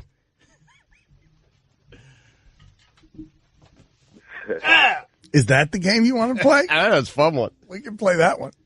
No, I think you're right. There is something in between. There's a stop here, and I can't, and shame on me, because I should know this. I don't know what the name of it is. I don't think that stop exists. Another controversy that we have here, and we can get back to this important conversation, but a lot of people are writing in, hey, Stugotz, it's not a duck fart, it's a duck snort. It's a duck snort. They don't know what you're doing with duck fart. It's duck snort. How about Glue Edwards? It's 2 minutes. Yeah, that might be Get out of here, too. 2 minutes. Glue Get out of Edwards. here. It was so easy. Yes. It was so easy. You know what? Get out of here. That's 2 minutes I'll get out of here. But I've had two people step on two great jokes I've had the last two segments. I'm out of here. Fine them. It's a fine. Oh, it's a fine. Hopefully I have money today.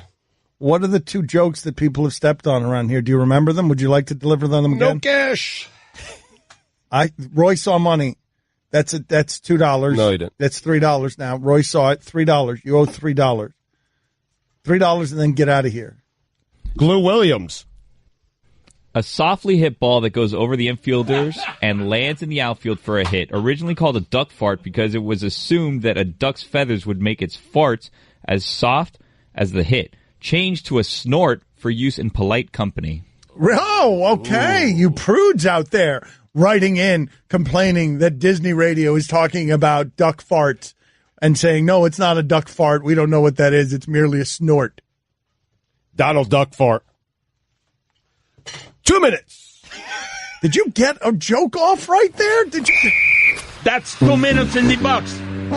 Donald Duck Farts? Like what? Did Stugotz forget how to do the show for a minute there? What just happened? Huh? Do I sound like an old person, like my father looking around a room on television when he gets confused? Eh?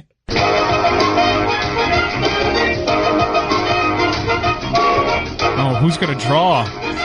This is confusing. Out of rummage.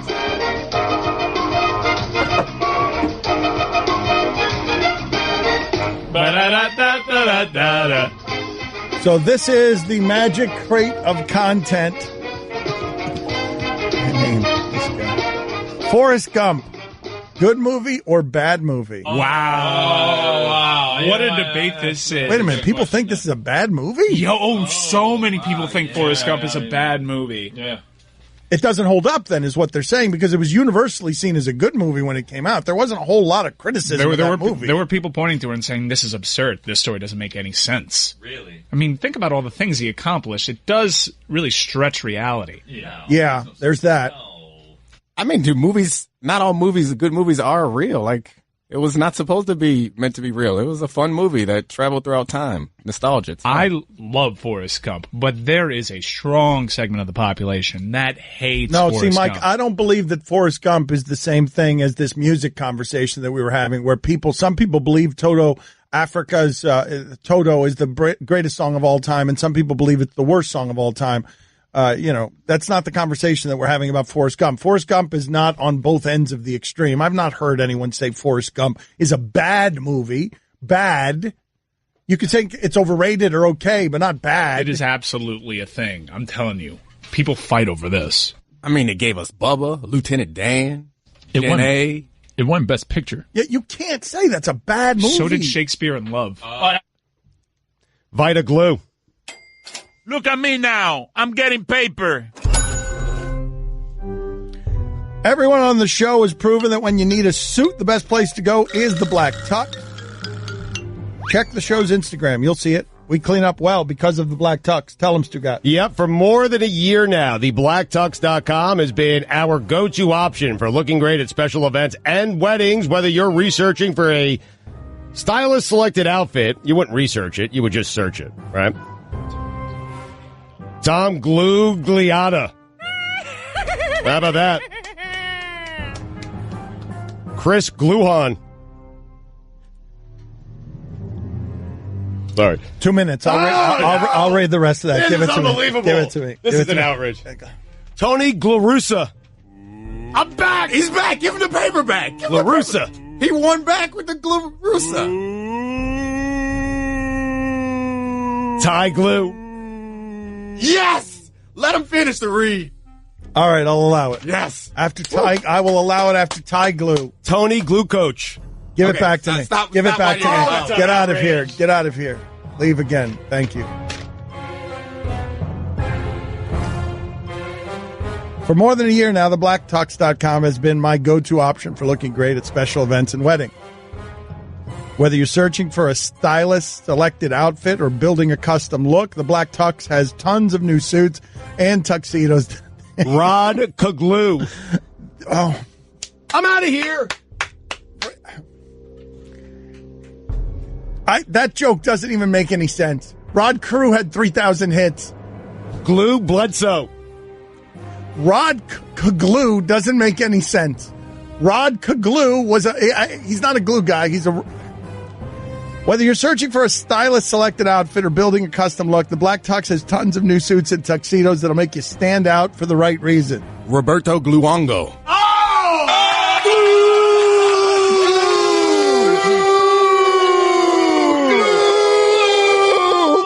Glue, but wait a minute, he's a goalie. That's not a glue guy. Semantics. To score $20 off your purchase, visit theblacktux.com/Dan. Glue Al Dang. Yeah! That's pretty good. That's theblacktux.com/Dan for $20 off your purchase. Let's see. Do you have the joke to end it with? The Black Tux premium rental suits and tuxedos delivered. Glue Breeze. Whoa! I just saved hundreds of dollars by switching to Geico. I feel like a whole new person. Disclaimer, you will not become a whole new person. This is impossible. You might be able to join a gym or diet program, buy a new wardrobe, get hair implants, but your DNA and physical form will remain the same. Geico waives any and all liability if you attempt to become a new person, except a cyborg. If you choose to become a half-human, half-cybernetic organism with lasers for eyes, the Geico legal team would be cool with that, because, quote, laser eyes are pretty sweet. Pew, pew, pew, end quote. Geico. 15 minutes could save you 15% or more. Don Le Batard. And finally, the shortest, most concise tongue twister is toy boat. Try saying that 5 times fast. Toy boat, toy boat, toy boat, toy boat, toy boat. He came closer than I did. Toy boat, toy boy, toy boy, toy boy, toy boy. Stugotz. Everybody, let's go around the room. Chris, what do you got? What do you got? Give us 5 straight toy boats. Say it as fast as you can. Toy boat, toy boat, toy boat, toy boat, toy boat. This is the Don Le Batard Show with the Stugotz on ESPN Radio. I have 4 trending stories in front of me. Trending is all that matters these days. Domonique Foxworth is in with us. He's a bit of a counterculture thinker. He comes from the Players Union, and he says that we should abolish the Players Union. He feels he's his own thinker, and one of the things that he thinks is that we can eliminate scouting departments in football. And I want to get to that in a second, but before we do, I just want to read the 4 trending stories. Are you ready? Yep. ESPN brought to its knees by Reply Apocalypse. Reply All Apocalypse. Martellus Bennett believes 89% of NFL players smoke pot. That's great that he would just throw that number out there randomly and make it 89%. Green-haired turtle that breathes through its genitals added to endangered list. Will you please quit laughing before we're done with the jokes? So get to the scouting report. He does that often. The scouting report. I tried to get away from the mic. Do you believe, we got to get him a cough button too. Do you believe that? So the point I was making is that NFL teams are always looking for advantages, looking for ways to save money and looking for other ways to allocate their resources in order to gain an advantage. And I think that 1 or 2 NFL teams probably could get away with abolishing their scouting department because all the information that you need is out there. And if you look at the success rate, it's not as if they aren't still playing the lottery, considering that they spend millions of dollars on getting scouts out to different teams and checking everything out and doing all this planning, and then they go and fail. So can't they just have a couple guys scour the internet? There's enough information out there to form legitimate opinions on players and then draft based on that. All right, that sounds like an irresponsible viewpoint. It sounds like you're not supporting that with anything. I like the way that you think. I like that you think differently, but you got to support that take better than that if you want the audience to buy on the idea that the NFL doesn't have to actually have a scouting department to look into players. I think many teams have scouting departments, and they do plenty of the work, and the information all gets leaked. I'm saying that some teams could get away with not doing their own scouting, and I don't need the audience to agree with me. I'm fine with being Copernicus on this joint. But are you saying outsourcing the scouting? Is that what you're kind of doing? There you go. Dress it up. All right. Dress it up, Stu. I think I'm good with that. Yeah. Why, though? Why are you doing that? Because you can then use those resources and put them in another area where you can actually gain an advantage. In my mind, it's about finding places to gain advantages where you can't gain advantages. Why are there limits in this sport? Why would there be limits on the spending in these areas, whether it's a scouting department of 1 million people or 10 people? But I think what you're saying is, drafting and scouting, it's kind of a crapshoot. So why spend so much money on it? Just use whatever is available with digital, with media, outsource it a little bit and put that money to better use elsewhere in other departments. But what I'm saying is, why do you have to have better use for your money when an NFL team makes plenty of money and doesn't have to have better use for its money? Why are we running the savings of NFL teams through their front office when there's no salary cap on those expenses? If somebody wants to get a competitive advantage by giving John Gruden $700 million a year, if they believe that gives them a competitive advantage, then they can do that. Oh, $700 million. I see you, player. Get that money.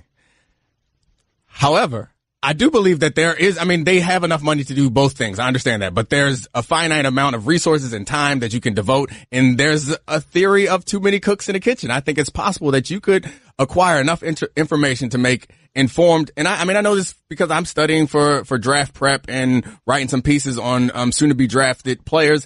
And I feel like I know these players as well as anybody who would be drafting or some of those players. But do you? Because we were talking about this yesterday, the idea that Mel Kiper Jr. and Todd McShay, there are 2 big guns on ESPN draft stuff. These are careers that they've made out of this. I didn't think ESPN had room for one of them. Here are 2 of them, and we're saying we want a third. Mina Kimes would do a better job than me, though. She is a real draft professional. What we need to do this, Mike. We are doing it with Mina Kimes on Monday. We are going to beta test this Mina Kimes thing. Nice. Same initials as Mel Kiper. Ooh. Does Mina Kimes believe that she can do draft analysis as well as McShay or Kiper? Because I want a young gun coming for their thrones. McShay's over the hill. McShay, he's not a has-been, but he's no longer the young player. Oh, you know Mina, super confident in everything that she does. She's super ready to tackle Mel Kiper. She's got this.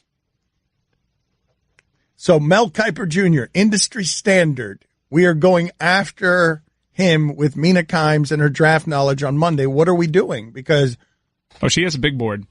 Wow. The Mina big board. She's got a big board. Yeah. She's got a mock drafted up. She may take your calls.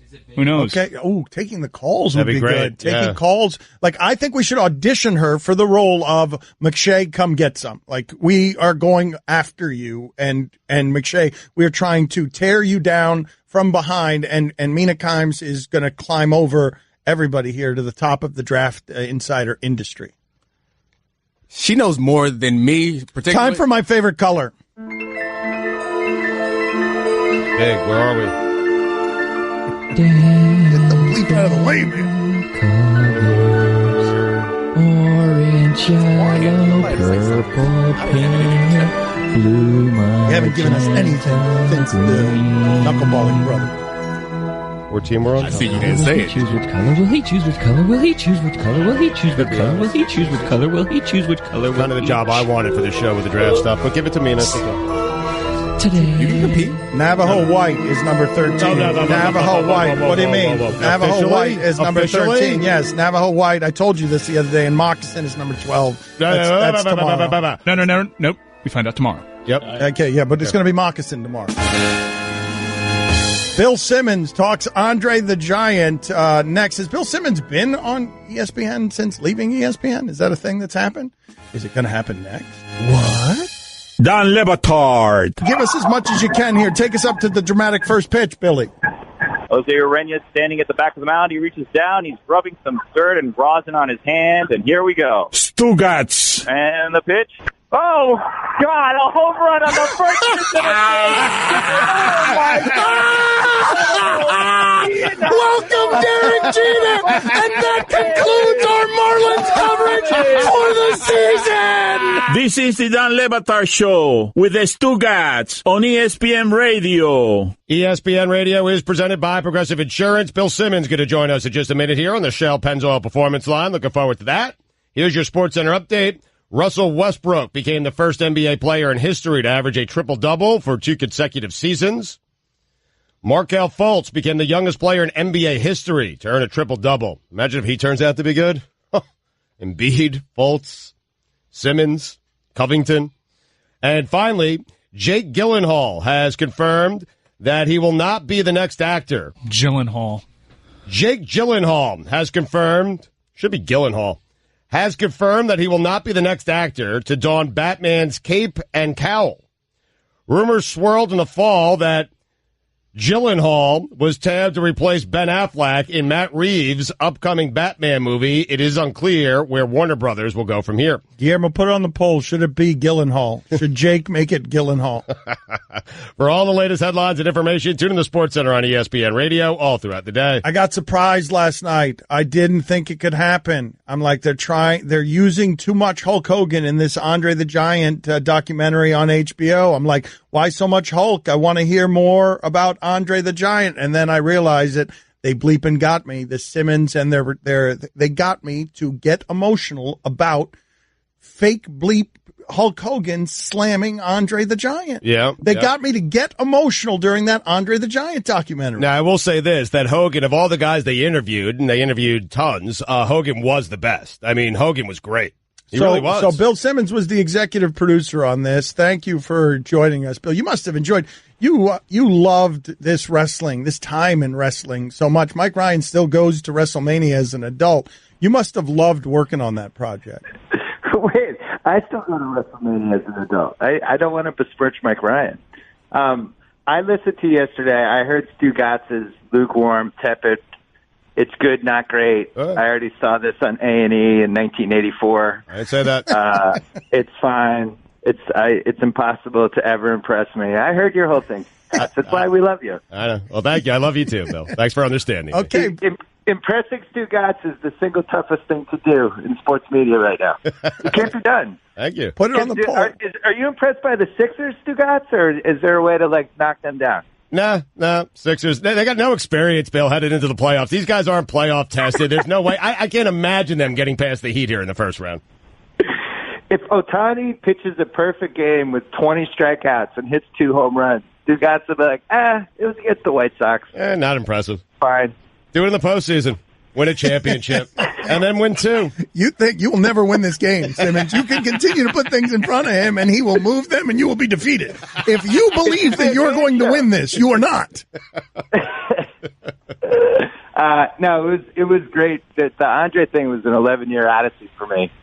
And, for a long time, WWE just didn't want to do it. They don't outsource their intellectual property, and they wanted to keep everything for themselves. And over the course of this decade, got to know them a little bit better, got to sell them on the idea and the concept of doing it with HBO and how an outside audience, a bigger platform might help tell that story better, and it just kind of worked out. It was great. People seem to like it. Can you explain to me, Bill Simmons with us again, Andre the Giant is on HBO, and if you care about oddities, you don't even have to care about sports, just interesting things. This guy was more than just giant, and it was a weird thing that happened with him and how it is that he became famous. Was there anything in the movie that confused you? For example, I didn't understand how should I process Vince McMahon's relationship with Andre the Giant? Yeah, that was a tough one because obviously, we tried to establish Andre was the biggest star they had before wrestling took off and went national and was on cable and the whole thing right before Hulkamania. And all of a sudden it's on the cover of Sports Illustrated. The WrestleManias are happening. And they really needed Andre to kind of push it over the top, but his body was breaking down. And that's kind of the arc of the story we told.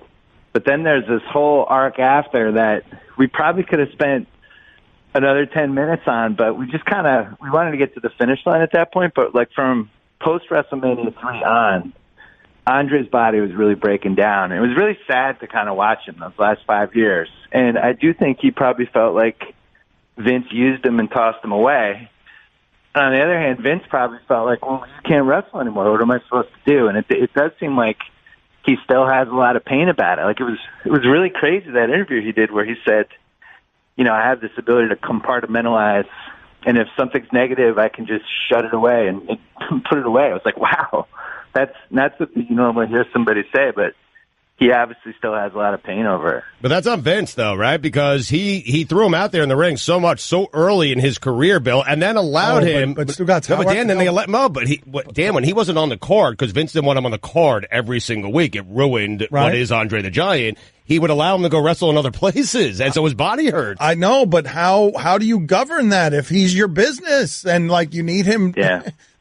You have some sort of precedent. This is another one that Stugotz can do, Bill, where he can criticize anybody. You have a precedent for managing the 7'4", 500-pound guy in wrestling? Yeah, just let him wrestle for you, and that's it. Don't rent him out. That's that. Bill, did he not do that? He wrestled too much early in his career. But you're second-guessing the use of Andre the Giant after the inevitable injury came because he's 500 pounds? It's easy to do, and yes, and that's exactly what I'm doing. Yeah, shame on Vince McMahon. Well, I think they overworked all those guys, and it's something that they still do to this day. Those guys work a lot of dates, and in his case, I didn't know until we started working on the documentary that Andre knew he had this condition and chose not to take the medication. The medication would have, he had the acromegalia. The medication would have arrested it and stopped it. It wouldn't have reversed it, but his body was still producing so much growth hormone that his organs and stuff were, and his spine and his body was growing even though he was getting older. And that's why he really started to crumble and he needed the back surgeries and all that stuff. He probably, if you watch, there's stuff we could have put in there. You watch the matches from the last 5 years. We had a little bit in there, but he really had to hold himself up on the ring and, have really quick matches. He had this whole 3-month stretch where he wrestled the Ultimate Warrior all around the country, and the Warrior would beat him in 90 seconds. And it was really because Andre couldn't wrestle a match. So, it was kind of sad how it ended with him. Is there a favorite fact that you have from the Andre the Giant movie? If you can only use one to tell people, this is the pretty cool one, Bill Simmons would use which one? I thought that the 10-minute stretch where we told the story of how they figured out the WrestleMania 3 storyline and Hogan really not knowing whether Andre was actually going to let him win. I thought that was so cool. Bill, did you get emotional? I didn't know any of that stuff. Did you get emotional watching that at any point in your creating of it, or were you too close to it to get emotional while watching it? No, absolutely. That made me a little emotional, but the stuff at the end with his friends when, I think after people found out he died, I think that part, you see that in a giant theater and people are really affected. We premiered it in LA. We had like 1,000 people and people were just openly crying at the end. And I knew I wasn't sure that was going to happen, but I watched like the second cut with my wife who doesn't like wrestling. And she was really into it and was sobbing at the end. And I was like, oh, this is good. This is, if we can get... You can't help but feel for going through life as that sort of oddity. And like you nailed it with the idea of he's taking 14-hour flights and he can't fit in the airplane bathroom. So they have to draw back a curtain. And if he's got to go to the bathroom, he's got to go in a bucket in front of people because he's living life in a toy dollhouse. In a bucket, they would bring it to the bathroom to dispose of it. And come back with a bucket. He had to go on the airplane. He has to go 14-hour flights. Like you guys nailed that in terms of the deep, deep sadness that anyone can understand, even if you can't humanize somebody who's a giant like that. Bill? Yeah, there was stuff we didn't put in there either. Like when he was in Japan, there was a couple of times someone told us a story and we couldn't use it because it was too gross, but there was a couple hotel bathrooms in Japan that he couldn't fit in. Like he couldn't even go into the bathroom to use the toilet. So if he had to go to the bathroom, not pee, but the other one, he would have to like do it in like a comforter, and then they would have to come and take the comforter. Why couldn't you use that? Why couldn't you use stuff like that? I'd be curious to hear all the stories. Yeah, that you couldn't use. Yeah, that was too gross. I think that passed. Maybe not for Stugotz. No, maybe that would have what's wrong with rating that? From great to great. I don't know. But hey, Bill, quickly on the NBA, for those who don't know, there's nothing wrong with that. I love the idea of Stugotz treating that as a spa service. Here, I'm just going to poop in a comforter. So convenient. I'm allowed, right? Yeah. That comes with the cucumbers I put on my eye. Comes with the resort fee. I mean, yeah. All right, Bill, quickly on the NBA. For those who don't know, Bill's a big Celtic fan. NBA playoffs are coming up. Put us in the room with you. Put us in the room with you when you learn that Kyrie Irving was out for the season. Everybody wants to play your team. I think Bucks and Heat and everyone's trying to get in position to play your team. Last night was crazy. We had everybody tanking to avoid Philadelphia and everybody jacking to play the number 2 seed, the Celtics. I found out, I actually went to Augusta last week with my dad, which was incredible, and they take your phones. And I didn't have a phone for like 10 hours and come out, and I'm just so happy. It was like the greatest day of my dad's life. And I get my phone, and I turn it on, and, my first thing is I hope nothing happened at work. I had 90 people that worked with the Ringer. I just wanted to make sure, you turn it on, you're just thinking the worst. And I just have all these emails and texts about Kyrie. And I just had no idea. And apparently it had happened like 6 hours before I turned my phone on. It was just this immediate stomach punch because I really thought he was coming back for round 2. And I think the team did too. So I don't know how much of a difference it would have made. I don't think, even with Kyrie, I'm not sure they could have made the finals. But now they're a cross-off. And what's crazy is, Philly is getting a ton of momentum now as this team that might actually, the East is so screwed up, they might actually be able to sneak in. I think they got a terrible draw with Miami. I think Miami is like just a sneaky playoff opponent. It's hard to figure them out. They have all these guys who could just get hot from game to game, and they're really well coached. I think Dragic it's a bad matchup for the Sixers.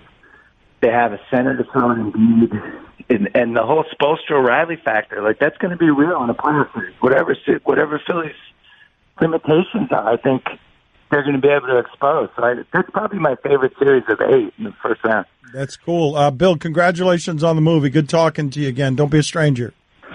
Good talking to you guys, too. All right, see you, Bill. Don Le Batard. Dr. Phil was a middle linebacker for Tulsa. That's not true. Come on, please. Please tell me that can't be true. Guillermo, say it is. Guillermo, put it on the poll. Did you know that Dr. Phil was a middle linebacker for Tulsa? Stugotz. What are you doing? You're offsides.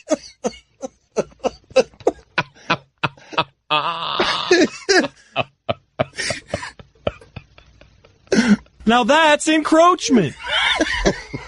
Are there any other football terms? This is the Don Le Batard Show with the Stugotz on ESPN Radio. Our thanks to Domonique Foxworth for sitting in with us today. Thanks to Ron Magill, Neal Brennan, Bill Simmons. It's been a fun show. We're going to update the polls here in a second. But first, is Rick Springfield, his heartthrob, General Hospital heartthrob, and Jesse's Girl singer, Rick Springfield, 80s icon. Is he on the line? He is on the line. He's been waiting there. Okay, so Rick Springfield's 18th. Oof. Do you need the imaging? The imaging? No, of course we do. Not official without the imaging. Forgive us for a second, Rick. Springfield's we'll get to you in a second. Color. Rick wanted the images. Orange, yellow, purple, pink, blue, magenta, green. Which color will he choose? Which color will he choose? Which color will he choose? Which color will he choose? Which color will he choose? Which color will he choose? Today. Let's build up the tension. Rick Springfield also wants to hear the polls. He wants to hear the results of the polls. So go ahead. He does? Okay. Yeah. At Levitard Show on Twitter, if he wants to follow us there. Who is the pride of Parkland? Stugotz, Roberto Luongo, or Anthony Rizzo? Army comes strong again. 61% of the audience said Stugotz. The pride of Parkland. That's right. If a man is cheating on a woman, is that most likely to be happening in Miami or Las Vegas? You said Miami. I came back with Vegas. People say Vegas. Yeah, 64% said Vegas. You're wrong. You're empirically wrong. Is this journalism? I don't remember what we were discussing. That was about Stephen A. threatening the Knicks. All right, that's right. 69% of the audience is wrong. They said no. Nice. Was that proper punctuation? 71% of the audience said no. I don't remember what that one was about, do you? Period. Oh, yeah. Oh, that's proper. Have you ever been threatened with good luck? This is Stephen A. Smith wishing a happy birthday to Clayton Kershaw with a threatening dismount. Happy birthday to him. I don't care. Good luck. Yeah. So what's the answer to that one? 61% of the audience said yes. Better guest, Ron Magill or Tim Kirchin? Woo! This is tight. Can you just delete that one? I feel like we should just ban freedom of speech and democracy and just all of it. Just delete it. This is also super rude to Rick Springfield. Yeah. Okay, just Rick, hold on a second. We'll be right there. Man, this is tough. 52% of the audience said Kirchin. Was it a duck fart? 80% of the audience said yes. Should it be Jake Gyllenhaal? 64% of the audience said yes. Is impressing Stugotz the toughest thing to do in the media right now? 81% of the audience said yes. All right, so we are joined now by 80s heartthrob Rick Springfield. Thank you for joining us. What is your 18th favorite color, Rick? Mango. Nice. Oh, wow. Okay. See you later, Rick. Thank you for being on with us. We appreciate it. We'll get number 17 from you tomorrow. Charlie has come in here with all the look at me that comes with Charlie every time. American Ninja Warrior is something that some of us are going to do this week here in Miami. Domonique, you're doing it, correct? No. Going home. Yep. Amin's doing it, and you're not doing it? I'm pretty satisfied with what I've accomplished athletically so far in my life. I don't really feel like I need to justify my manliness through your feats of athleticism. Really? Aren't you someone who races Charlie back in Washington to prove to him that you're faster than he is? Isn't that something that you do? Yeah, it was on my birthday. I think I had a momentary midlife crisis. I bought like a bunch of really colorful tennis shoes and then started racing 20-year-olds. Oh, let's let the Kentucky Fried Chicken time. Yo, chicken time.